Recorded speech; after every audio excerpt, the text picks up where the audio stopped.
Okay, in this video, we're going to actually work backwards. In all the other examples we've done so far, I've given you the formula and we have found the characteristics or the properties of that function so that we can graph them. Now we're working backwards. I'm giving you the characteristics and the properties, and we have to come up with the equation. So in example 5, we're going to have a leading coefficient, and then we're going to have, the numerator and the denominator.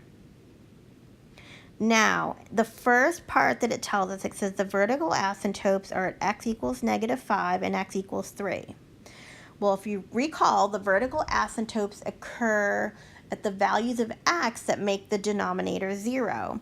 So if I want to plug into the denominator x is equal to -5, then I better have a factor in there of x plus 5 so that when I plug it in, I get 0. And the same thing goes for x equals 3. I want to have a factor down there that's x minus 3 because I want to be able to plug in 3 and get out 0. For the x-intercepts, remember the x-intercepts are the values of x that make the numerator 0.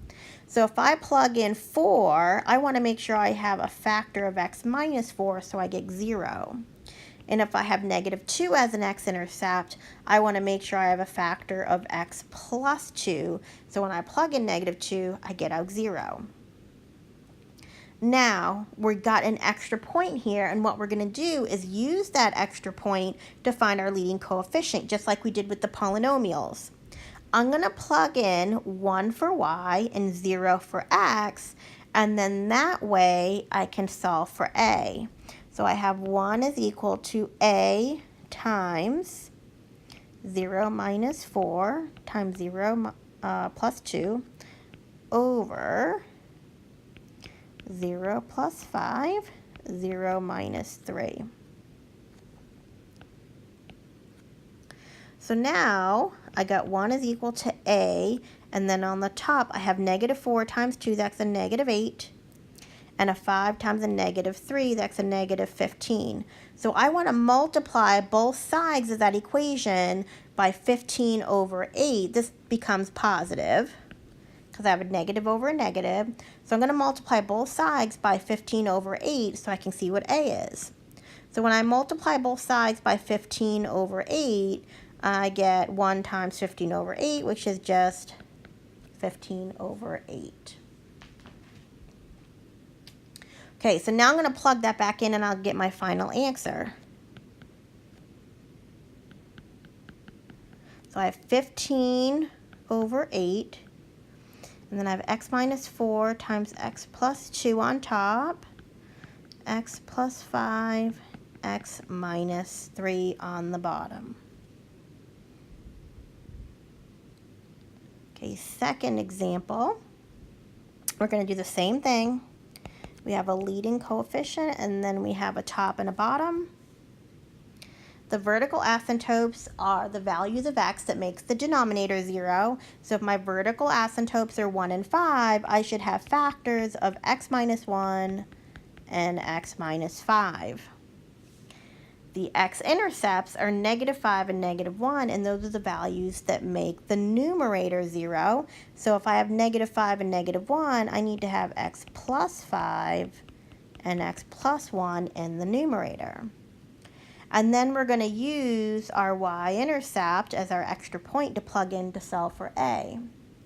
So when I plug in 8 is y, and 0 for x,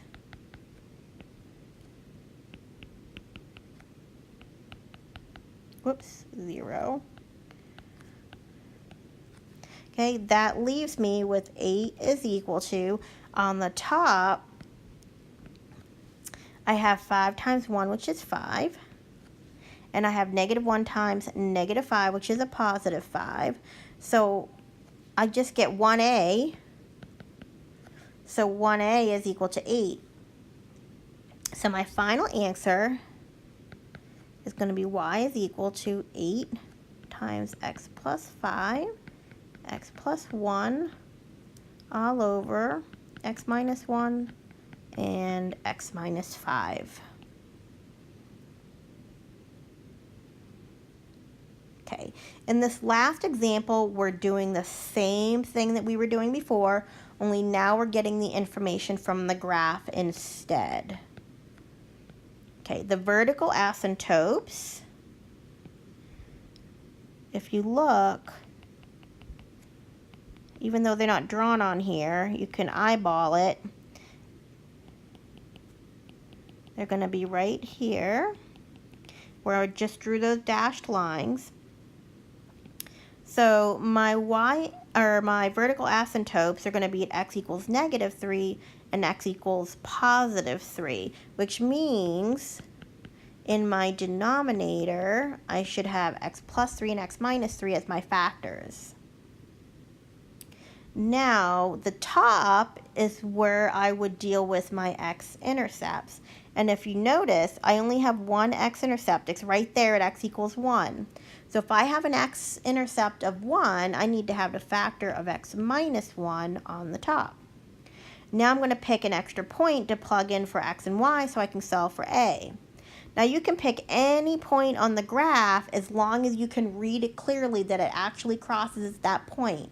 You want to make sure you pick a point that crosses right at where the grid meets, like the intersection of the grid.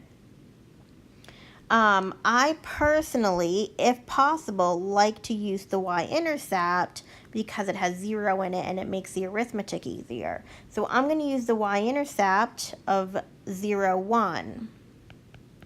But you can use any point on the graph. So I'm going to plug in 0 for x and 1 for y. So I have 1 is equal to, on the top I have -1. On the bottom I have -9. And that's times a. I forgot my a. I'll put it in behind it. And then 2 negatives make a positive. Now I'm going to multiply both sides by 9/1. So I can solve for a.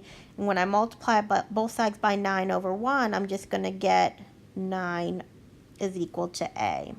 So my final answer is going to be y is equal to 9x minus 1 over x plus 3 and x minus 3.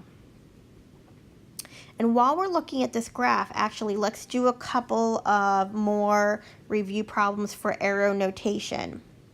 Let's do this arrow right here.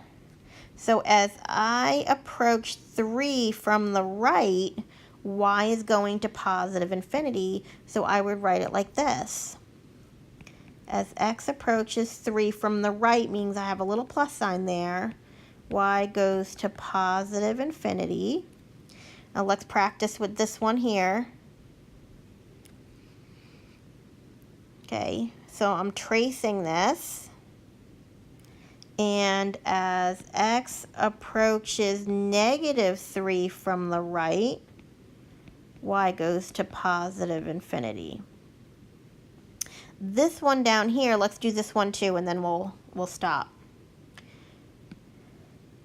That one down there, I would say, as x approaches 3, but this would be from the left, so I would have a little minus sign up there. Y approaches negative infinity, because as I come down this way, coming to 3 coming from the left, I'm going down. So just a quick review of some of the arrow notation that we've learned.